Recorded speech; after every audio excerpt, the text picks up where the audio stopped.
If you have the courage to hear the full nightmare, stay till the end.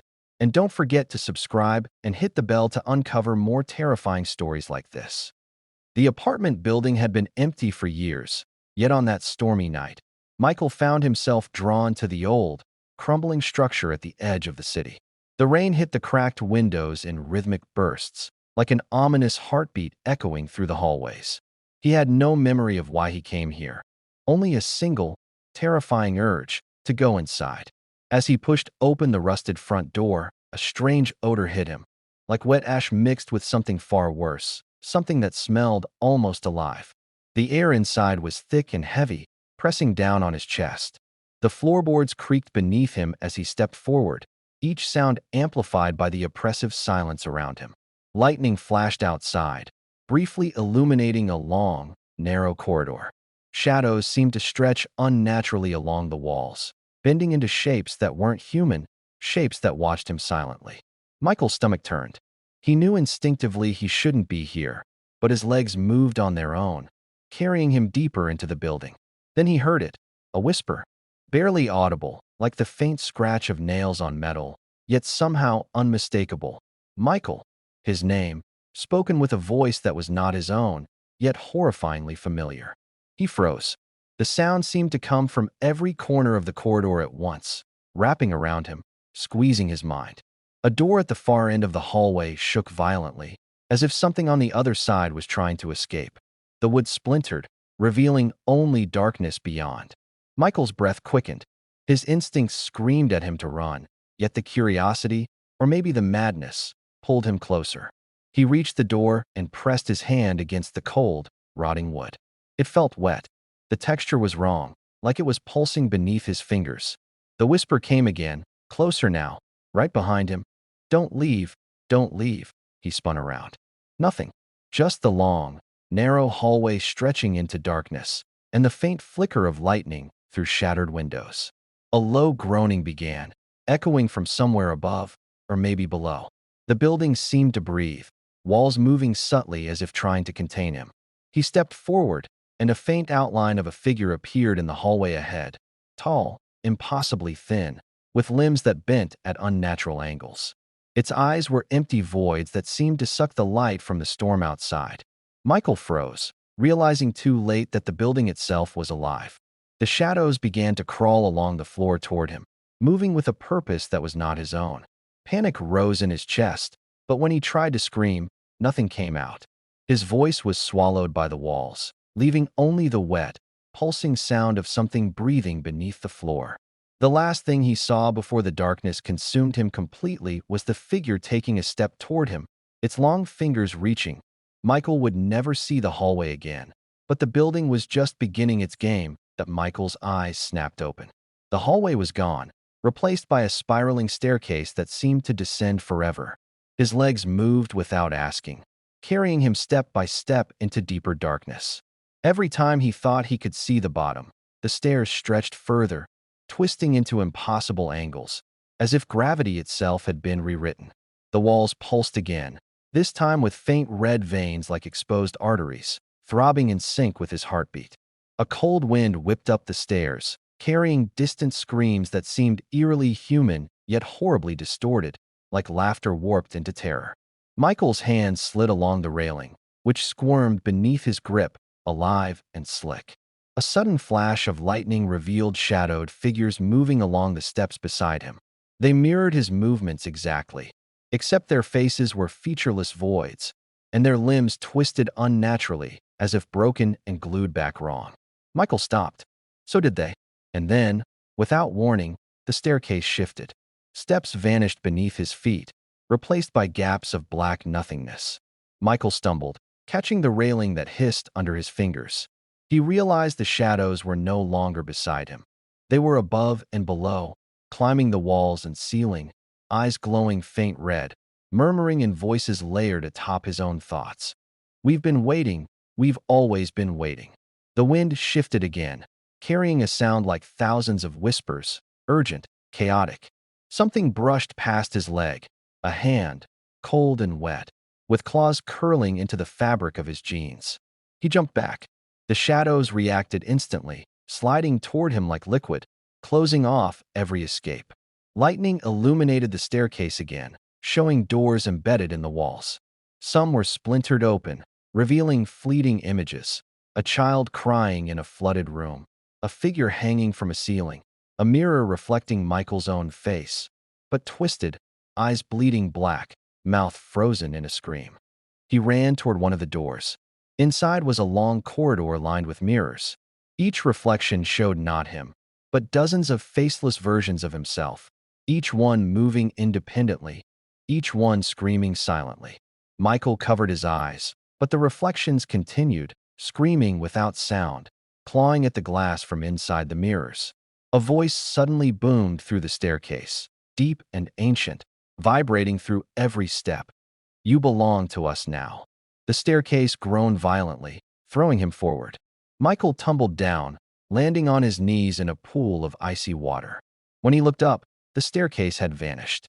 He was in a black void, water rising rapidly, carrying the distorted shadows with it, swirling them around him in a deadly dance. Michael felt hands grabbing his ankles, pulling him down. Screams erupted around him, his own or theirs, he couldn't tell. And then, a new sound cut through, slow, deliberate footsteps approaching from the darkness. Something huge, unseen, moving with terrifying intent, getting closer with every heartbeat. Michael realized, with a chill that froze his blood, that the void wasn't endless. Something was waiting at the bottom, and it knew him that Michael's knees sank into the icy water. He tried to stand, but the shadows dragged him down, their invisible weight pressing his chest into the liquid. Panic clawed at him, but the void wasn't empty. Something enormous loomed just beyond the faint, pulsating red light that now bled through the darkness. Suddenly, the walls appeared, or maybe they always had been there. They were slick, fleshy, and undulating like giant lungs. Each heartbeat reverberated through the walls, shaking the air, vibrating the water, and amplifying Michael's fear. The whispers returned, faster now, overlapping in dozens of voices. "Move, run, drown, stay." He touched the wall. It was warm, almost welcoming. But then it twitched violently under his hand, sending a shiver of agony up his arm. From the wet folds of the walls, eyes opened. Hundreds of them, small and black, blinking in unison. They stared directly at him, and he felt their gaze pierce his thoughts, dragging memories he didn't remember into the surface. A new sound joined the whispers, a low, gurgling growl, vibrating through the water and walls alike. Something massive shifted in the darkness above him. Something that exhaled slowly, a breath that smelled of decay and rusted iron, shaking the air like a storm. Michael tried to run, but the floor rippled like liquid beneath his feet, throwing him forward, closer to the walls. He reached out, desperate, and the walls reacted. They rippled violently, forming limbs that wrapped around his torso and legs, holding him fast. Eyes opened along these limbs, and Michael realized they weren't just eyes. They were mouths, tiny fanged mouths snapping and whispering his name. "Michael, we've been waiting. Michael, we've been waiting." The gurgling growl escalated into a deafening roar. Something slithered through the water beneath him, a shape too long, too wide, moving with impossible speed. Its skin shimmered black and wet, and when it reared up, Michael glimpsed dozens of human faces fused together along its torso, screaming in agony. He tried to fight back, kicking and punching, but his limbs were entangled in the wall's pulsing folds. The water rose higher, cold and viscous, filling his lungs with fear. He realized it wasn't water. It was something alive, crawling into his nose and mouth, threatening to drown him alive, while keeping him conscious to feel every second of terror. And then, the roar stopped. Silence. The walls retracted slightly, and the creature's shape became clearer in the dim red glow. It was towering, limbs bending in ways that should have been impossible, its faces twisting as though mocking Michael. And then, with deliberate slowness, it stepped closer. Michael could see its final face, his own, but grinning and blood dripping from eyes and mouth. A silent promise that he would join the others. That Michael's lungs burned as he struggled in the viscous, crawling water. The creature, his own twisted reflection, loitered just beyond the wall's reach, its multitude of faces twitching in silent anticipation. Every heartbeat seemed to echo from the walls themselves, as if the building, or whatever this place was, had become a single, living entity. Then, from beneath the water, a new sound emerged. Low, guttural whispers, impossible to locate. They weren't coming from the creature, or the walls, or even the shadows. They came from beneath him, from the floor itself. Michael realized the water wasn't just alive. It was a layer over a network of writhing, hidden things. Fingers, skeletal and pale, shot up, grabbing at his legs, elbows, wrists, hundreds of them, dragging him toward the depths. He kicked, screamed, tried to swim, but the hands were relentless. The water churned violently, forming shapes, faces screaming silently, bodies twisting under the surface. He realized something horrifying. The whispers weren't random. They were speaking his deepest fears, his worst secrets, amplifying them until they became physical pain. You will drown, alone, forever. A flash of lightning illuminated a narrow staircase jutting from the walls, slick with black fluid. Michael's survival instinct screamed at him, climb. He grabbed the first step, but the staircase shifted violently, stretching further into darkness with each handhold, as if testing his resolve. With every step, the whispers grew louder, faster, their rhythm matching the pulsing walls. At the top, the stairs ended abruptly at a door made of something that looked like human skin, veins crawling over the surface. A keyhole appeared in the center, and the whispers intensified. Enter. You know what awaits. Michael's hand trembled as he turned the knob, the skin-like door stretching and snapping beneath his grip. Inside, a narrow hallway appeared, lined with hundreds of identical doors, each with a tiny slit showing darkness that moved unnaturally. Shadows slid past these slits, whispering, "Which one? Which one?" Every door seemed to pulse like a heartbeat, and Michael understood with dawning horror. Each door held a version of him, trapped, screaming silently. As he stepped forward, one door creaked open on its own. A faint, red glow spilled into the hall, revealing a figure hunched inside. Michael froze. The figure was him, but wrong. Its limbs were twisted, head bent backward at a 180-degree angle, eyes burning white into the void. It reached out with impossible speed, claws raking the hallway walls. A sudden slam behind him. Another door closing with a deafening crack. The whispers paused. Then, in a voice that was unmistakably his own, a whisper slithered through the walls. "You are next." Michael turned to flee, but the walls themselves began moving inward, contracting, squeezing the hallway into a narrow tube. Shadows poured from the doors, merging into one massive, crawling mass. Every step forward felt heavier, as if gravity had become a weapon. Panic consumed him entirely. Michael realized the building wasn't just trapping him, it was feeding on his fear.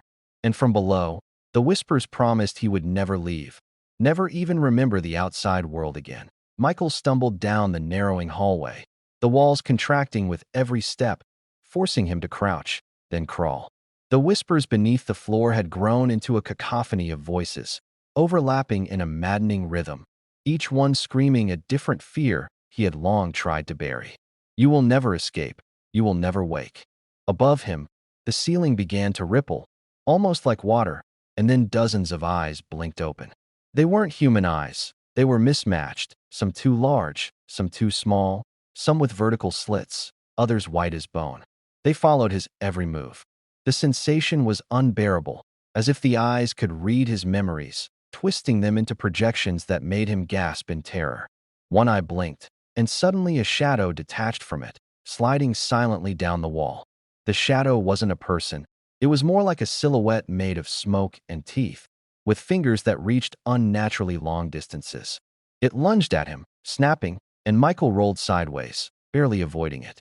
But as he scrambled to his feet, he realized dozens more were emerging, each faster, each more distorted than the last. He tried to run, but the hallway seemed infinite, folding and stretching in ways that defied reality. Every door he passed now moaned and whispered, the doors slit openings forming small, crooked smiles. Within one, he glimpsed a version of himself screaming silently, eyes bleeding black, the reflection reaching out as if begging for help he could not give. The ceiling eyes multiplied, opening and closing rhythmically, releasing a low hum that vibrated through Michael's bones. He staggered, head spinning, and suddenly he felt a presence behind him. A figure emerged from the shadows of the walls, tall, thin, faceless, its limbs bending in impossible angles. In its hand, it carried a mirror, one that reflected not the hallway, but Michael's memories. The reflection began to move independently, showing him moments he thought long forgotten. The time he had abandoned someone in fear, the lie he had told to protect himself, the betrayal that had haunted him for years. Each memory was twisted, grotesque, amplified. He stumbled backward, watching as the figure extended the mirror toward him, the eyes in the ceiling multiplying in unison, pressing him into a corner. A voice echoed from the ceiling, deep, distorted, and unmistakably his own. "You are not who you think you are, you belong to us." The darkness swallowed everything. I couldn't see the creature, but I could feel it pressing against the air around me, heavy and patient. Every heartbeat pounded in my ears, drowning out rational thought. My knife felt like a twig in my trembling hands. I took a cautious step forward, and something cold brushed my shoulder. Not a hand, something slimy, sliding against my skin like liquid black smoke. I shrieked and spun around, knife raised, but still nothing visible. The whispering started again. Not my name this time. "You belong to us." The words slithered along the floorboards, curling into the corners of the room. My double didn't react. He just watched silently, his smile stretched impossibly wide, even in the darkness. Then the lights flickered back, barely enough to see. The staircase was empty. The hallway too. But the living room, my stomach dropped. A small hand rested on the floor. Pale, tiny, impossibly delicate, but wet with dark fluid. It was not humanly small, yet the fingers were perfect. Not moving, but alive somehow. It twitched as if testing the air, like a spider sensing vibrations. I stumbled backward. My double whispered from behind me, his voice chillingly calm. "It's collecting pieces." One by one, a shadow detached itself from the ceiling, limbs bending in ways human anatomy should not allow. It reached toward the hand on the floor, then slowly lifted it, holding it up as if examining it like a trophy. I tried to run, but the back door was gone. Vanished. The walls stretched, warped, like they were made of wet clay. My knife scraped against the warped wood, useless. Then the creature hissed. Not a hiss I'd ever heard, but a sound that clawed at my skull, vibrating through my teeth. It moved faster than possible, slamming its elongated form down the hallway. I pressed myself against the wall, trying not to breathe. The double stepped closer. "You can't hide here." Not from him. Not from what's behind the neighbor's window. The neighbor's window, the one I thought was empty, flickered, a pale face appearing. Not mine. Not the faceless figure. Something older. Hollowed. Watching, waiting. Then it blinked, slow, deliberately, and vanished. Another soft thud came from upstairs. Then another.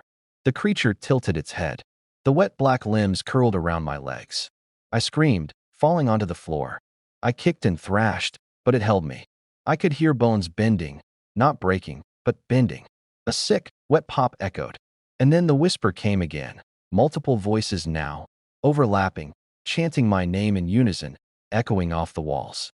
I realized, stomach turning, hard in my throat. It wasn't just here to kill me. It was here to erase me. I tried to scream, but my voice wouldn't come. My double leaned over me, whispering in that perfect mimicry of my own voice. "Once it's done, no one will know you existed. Not even your neighbors." I saw movement in the corner of my eye. Something tiny, pale, flickering between shadows. It was the hand again. And then another. Fingers, hands, piling like toys, all moving toward me. The air thickened. The room tilted. And I knew. I was already too late. The hands kept coming. Tiny, pale, twitching. Each one crawling along the warped floorboards toward me like a tide of ice. My limbs were trapped under the creature's black, wet limbs. Every move I made only seemed to slow me down as if the floor itself was swallowing my weight. My knife slipped from my fingers, clattering uselessly across the warped wood. The whispering grew deafening. 100 voices, mine among them, overlapping, repeating, dragging me into the darkness. My double knelt beside me, smiling, and whispered, "It's almost finished with you. Just one more part, and then you won't exist." I tried to fight, punching and kicking, but it was pointless. The creature above me screeched, a wet, unearthly sound, and the ceiling groaned as something massive shifted above. Shadows twisted along the walls, lengthening unnaturally, reaching toward me like black liquid. Then, from the neighbor's window, a face appeared. Not mine, not the faceless figure. Something older, hollow, staring, and I realized it wasn't observing me. It was guiding the hands, directing them, orchestrating the horror. I tried to scream, but no sound escaped. My double whispered, "Do you see now? You were never supposed to survive this house. He's finishing what should have been done years ago." The hands had reached me. They latched onto my arms, climbing higher with unnatural strength. One coiled around my neck. Another twisted into my torso, dragging at my limbs as if pulling me apart, piece by piece. I felt the wet, cold pressure of the creature's black limbs pressing me to the floor, suffocating me. And then the whispering changed tone. Clear, deliberate. A single voice, familiar, cutting through the cacophony. "Leave nothing behind." My double grinned, leaning closer. Soon, only a trace. Just a part, a warning. From the pit, a presence emerged. It was enormous, far larger than the walls, larger than the hallway itself. Its body was undefined, massive limbs that split and fused like liquid, skin that shimmered black, faces pressed against its form, screaming silently. The creature exhaled, and Michael felt a cold wind rush across his skin, carrying whispers that tore through his mind. "You cannot run. You cannot hide. You will be one." He tried to step back, but the floor beneath him became uneven, shifting like a living trap. The entity rose higher, and Michael noticed its eyes, or eyes that resembled the voids from the ceiling earlier, fixated on him. They weren't just watching. They were pulling, dragging him toward the pit with an invisible force, a gravity born from sheer malice. Desperation gave him speed. He ran along the bone corridor, hearing the floor crack behind him as the entity followed, its enormous form reshaping itself to fit the space, limbs stretching impossibly. Every glance backward revealed new horrors, hands reaching from the walls, faces emerging from the ceiling, shadows writhing in patterns too unnatural to comprehend. Michael reached another door, smaller, carved with jagged runes that seemed to burn faintly red. He threw it open and stepped inside. The room was circular, walls lined with mirrors, each reflecting not him, but the entity itself, infinite versions stretching into eternity. He turned around. The pit was no longer behind him. The entity had already risen, filling the doorway, blocking any chance of escape. A low growl emanated from the mirrors themselves, reverberating through his bones. The reflections began to move independently, stepping out from the glass, merging into monstrous silhouettes that mimicked the entity's form. Michael's mind reeled. He realized with chilling clarity, no matter where he ran, it was already everywhere. The mirrors, the pit, the hallway, they were extensions of the same being, a singular predator with endless reach. Lightning flashed again, illuminating the room. The mirrors shimmered, and for a moment, Michael saw the faces of people he had known, trapped, screaming silently, their eyes pleading. One voice, his own, whispered from the mirrors, join us, forever." The entity descended from the pit, closer with every second, and Michael understood he was no longer running through a building. He was trapped inside a living nightmare, and the entity beneath had claimed him as prey. Michael stumbled backward, pressed against the wall of bone, trying to put any distance between himself and the entity rising from the pit. But reality itself had begun to fracture. The mirrors warped and twisted, reflecting not just the room, but infinite versions of hallways, ceilings, and corridors he had never seen. Shadows crawled along these reflections, merging, multiplying, each one whispering in his voice, his own memories twisted into threats. The floor beneath him cracked, revealing tendrils of black light that writhed like serpents. Each step he took sank him deeper, the room bending with impossible geometry. Walls stretched upward, ceilings fell in, and the pit below seemed to rise to meet him, the entity now larger than the entire space, its limbs fusing into shapes that defied physics. Then the whispers changed, speaking directly into his mind. "You see us. You are us. You will become us." Every mirror reflected not just his face, but multiple versions of him screaming silently. One moved independently, stepping forward, reaching through the glass as if trying to pull him in. Michael's chest heaved with terror. The reflection mimicked his panic perfectly, but it smiled, an unnatural grin stretching impossibly wide. A sudden crash behind him made him spin. The bone walls had split, spilling hundreds of faceless forms into the room, their limbs bending at impossible angles. They rushed him, but as he prepared to fight, the entity's presence expanded, pulling them back, merging them into a single, colossal shape. The creature now filled the mirrors, the pit, the air, and even Michael's mind. Michael tried to scream, but sound no longer existed. Tom no longer existed. The room had become a suspended nightmare, every second stretching into infinity. The mirrors reflected versions of the entity he could not comprehend, each more grotesque, more horrifying than the last. The reflections reached out with multiple hands, brushing against his skin, burning and freezing him at the same time. Lightning flashed, or maybe it was his mind fracturing, revealing an endless staircase descending into the abyss, each step lined with screaming faces, shadows, and whispering mouths. Michael realized the entity wasn't just a monster. It was the building, the walls, the mirrors, the water, the shadows, and the floor. It was reality itself, reshaped, fractured, and alive. If you enjoyed this horror story, don't forget to subscribe to the channel and turn on the bell icon for more terrifying stories.